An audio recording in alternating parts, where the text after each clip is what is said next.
الحمد لله رب العالمين والعاقبة للمتقين والصلاة والسلام على من كان نبيا وآدم بين الماء والطين وعلى آله وأصحابه أجمعين. أما بعد، فأعوذ بالله من الشيطان الرجيم. بسم الله الرحمن الرحيم. ألا إن أولياء الله لا خوف عليهم ولا هم يحزنون. صدق الله مولانا العظيم وصدق رسوله النبي الأمين المتين الكريم، ونحن على ذلك لمن الشاهدين والشاكرين، والحمد لله رب العالمين.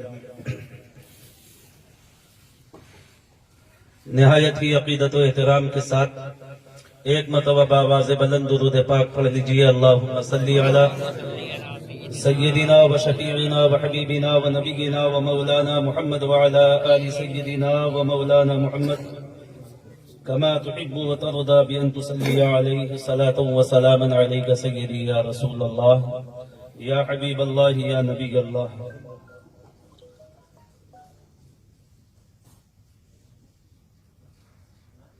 لائق تعریف ہے گھر والے جناب کاڑے خان صاحب، جنہوں نے سرکار غوث اعظم رضی اللہ تعالی عنہ کی اس پاکیزہ محفل کا انعقاد کیا. یقیناً ایسی محفلوں کا انعقاد وہی لوگ کرتے ہیں جس پر اللہ کا فضل و کرم ہوتا ہے، اور ایسی محفل میں شرکت بھی اسی کی ہوتی ہے جس پر اللہ تبارک و تعالیٰ کا فضل اور کرم ہوا کرتا ہے. تو ہماری اور آپ کی سعادت مندی ہے اور صاحب خانہ کی خوش بختی ہے جنہوں نے اس پاکیزہ محفل کا انعقاد کیا. ٹھنڈک کی رات ہے، میں مختصر طور پر چند کرامات غوث اعظم کو آپ کے ذہن نشی کر کے میں اپنے بیان کو ختم کروں گا. اللہ رب العزت ہم سب کو اس پر عمل کرنے کی توفیق رفیق عطا فرمائے. کسی شاعر نے بہت اچھے انداز میں سرکار غوث اعظم کی شان میں یہ منقبت لکھی ہے کہ ہے بڑھایا رب نے کیا ہی خوب رتبہ غوث کا، کیا بڑھایا رب نے کیا ہی خوب رتبہ غوث کا، مصطفیٰ صلی علی دیکھو ہے نانا غوث کا، مصطفیٰ صلی علی دیکھو ہے نانا غوث کا. اور جس گلستہ میں کلی زہرہ ہے اور حسنین پھول، جس گلستہ میں کلی زہرہ ہے اور حسنین پھول، ہاں اسی نوری گلستہ سے ہے رشتہ غوث کا، ہاں اسی نوری گلستہ سے ہے رشتہ غوث کا.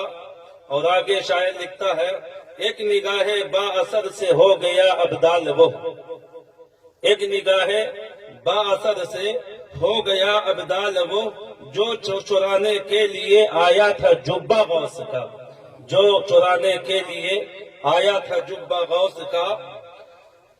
اور قادری کر قادری رکھ قادریوں میں اٹھا، قادری کر قادری رکھ قادریوں میں اٹھا، ہر بلا بھاگے گی پڑھ لو صرف شجرہ غوث کا، ہر بلا بھاگے گی پڑھ لو صرف شجرہ غوث کا.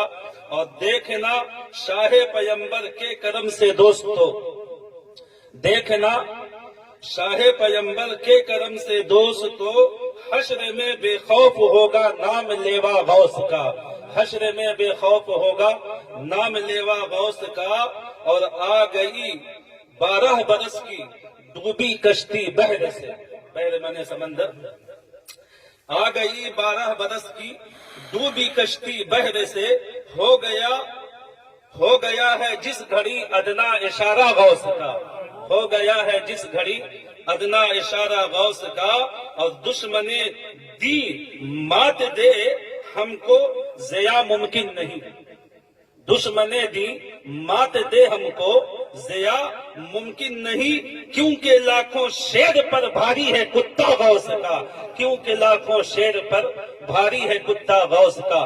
آئیے جی لگا کر بارگاہ مصطفیٰ اور آل مصطفیٰ میں پھر ایک مرتبہ درود پاک پڑھیں۔ اللہم صلی علی سیدنا و شفیعنا و حبیبنا و نبینا و مولانا محمد وعلی آل سیدنا و مولانا محمد کما تحب و ترضى بأن تصلی علیہ صلاۃ و سلام علیک سیدی یا رسول اللہ یا حبیب اللہ یا نبی اللہ۔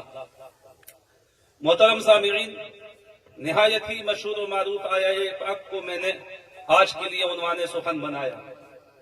قرآن مقدس کا 11واں پارہ ہے۔ رب قدیر ارشاد فرماتا ہے الا ان اولیاء اللہ لا خوف علیہم ولا هم يحزنون۔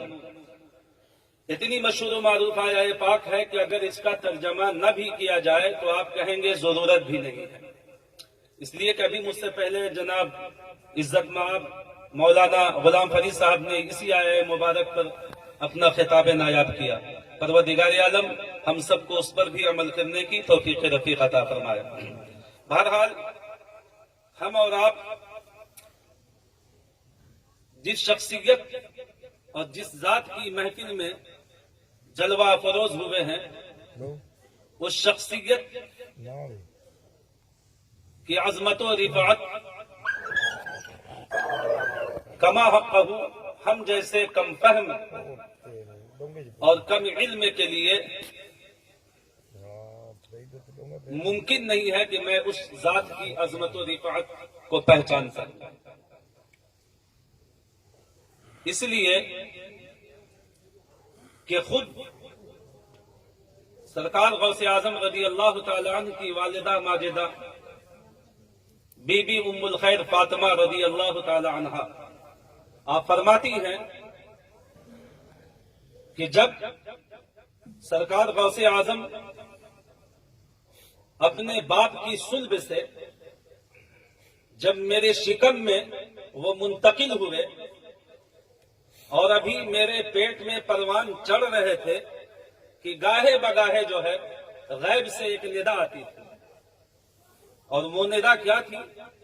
تو فرماتی ہے وہ ندا، وہ آواز یہ آتی تھی اے ام الخیر مبارک ہو تمہیں کہ تمہارے شکم میں پروان چڑھنے والا بچہ یہ کوئی معمولی بچہ نہیں ہے، یہ وہ بچہ ہے کہ جب تمہاری شکم سے نکل کر جب یہ دنیا میں جلوہ افروز ہوگا تو روئے زمین پر جتنے اولیاء اللہ ہوں گے ان تمام اولیاء کا سردار ہوتا ہوا نظر آئے گا۔ آپ اندازہ لگائیے ہم اس شخصیت کی بارگاہ میں، اس شخصیت اور اس ذات کی محفل میں ہم اور آپ جلوہ گر ہیں۔ اس لیے آپ ماحول بنائے رکھیں اور اخلاص و للہیت کے ساتھ اپنے اپنے ذہن و دماغ میں جو ہے اپنے اپنے مقاصد کو، اپنے اپنے تمناؤں کو محفوظ رکھ کر کے بیٹھیں۔ انشاءاللہ اس محفل کی برکت سے اللہ آپ کے تمام مقاصد میں کامیابی و کامرانی عطا فرمائے۔ اور دوسری بات یہ ہے کہ آپ کی والدہ ہی فرماتی ہیں کہ شہر جیلان میں جب میرا عبد القادر جب پیدا ہوا تو فرماتی ہیں کہ اس رات پورے شہر جیلان میں اللہ رب العزت نے میرے بیٹے کے صدقے میں پورے شہر جیلان میں 1100 بچوں کی ولادت، جس رات سرکار غوث اعظم کی ولادت ہوئی اس رات شہر جیلان میں 1100 بچوں کی ولادت ہوئی۔ اب یہاں پہ ایک سوال ہے کہ صاحب کچھ کم بھی ہو سکتے تھے، کچھ زیادہ بھی ہو سکتے تھے، یہ 1100 بچے کیوں پیدا ہوئے؟ آخر اس میں کیا حکمت ہے؟ کتابوں میں تو صرف اتنا ہی لکھا کہ سرکار غوث اعظم کی ولادت والی رات میں شہر جیلان میں 1100 بچوں کی ولادت ہوئی، لیکن اب سوال یہ پیدا ہوتا ہے کہ کم یا زیادہ کیوں نہیں ہوئے، 1100 کیوں ہوئے؟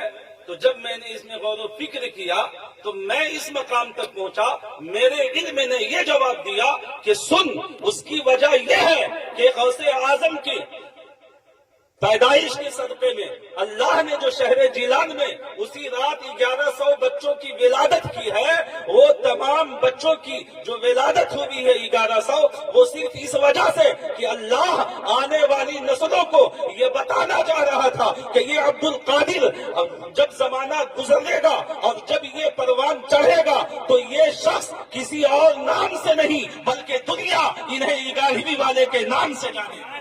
اس لیے اللہ رب العزت نے اس 1100 بچوں کو جو ہے اس رات جو ہے ولادت بخشی، اور کمال در کمال یہ کہ ان 1100 بچوں کی ولادت تو ہوئی، اور بھائی ہمارے یہاں بھی ولادت ہوتی ہے، ہمارے شہروں میں، ہماری بستی میں، ہمارے قصبے میں بھی بچے پیدا ہوتے ہیں۔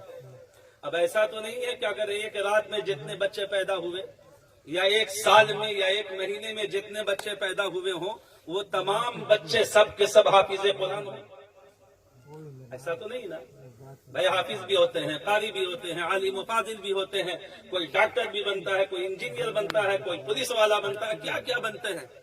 لیکن خدا کی قسم وہ شہر جیلان میں سیدنا غوث اعظم کے صدقے میں جو ان 1100 بچوں کی ولادت ہوئی تھی، تاریخ یہ بتاتی ہے کہ ان 1100 بچوں میں کوئی اور نہ بنا، کچھ اور نہ بنا، اپنے وقت کا اگر وہ بنا ہے تو وہ 1100 بچے سب کے سب اپنے وقت کے ولی کامل بنتے ہوئے نظر آئے۔ یہ سرکار غوث اعظم رضی اللہ تعالی عنہ کی ذات پاک ہے جس کی محفل میں ہم اور آپ جلوہ گر ہیں۔